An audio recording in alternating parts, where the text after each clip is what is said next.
exponents and decimals less than 1/10. So we're going to evaluate these decimals. The big number is the base, the small number is the exponent. You always start by writing down the base. Now the exponent tells how many times you're going to multiply that times itself. This is not 0.1 times 3. That's a common mistake. This is 0.1 times 0.1 times 0.1. Okay, so at this point when I'm multiplying the decimals, I just take the decimal points away and any leading zeros in the front. 1 times 1 times 1 is 1. Now, you count, I'm going to put the decimals in.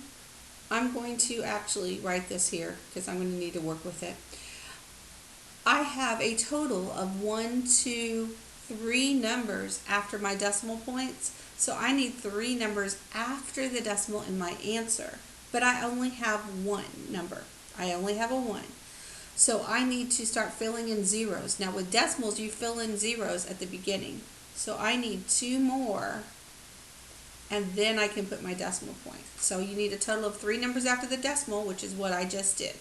Now I always like to put a leading zero as well. Okay, so this next one is 0.09 times, we've got to do that 2 times, 0.09. So ignore any zeros in the front. I'm just going to call this 9 times 9, which is 81. So I'm going to write that down here so I can work with it. I have a total of 1, 2, 3, 4 numbers after the decimals. So I need 4 numbers after my decimal, but I only have 2. So I'm missing 2 numbers, so you put zeros in the front. With decimals, you put the zeros in the front. And then I'm also going to put a leading zero. Okay, this is 0.03. This is 300ths times 300ths. Again, just ignore the decimals for now. 3 times 3, oops, sorry about that. 3 times 3 equals 9.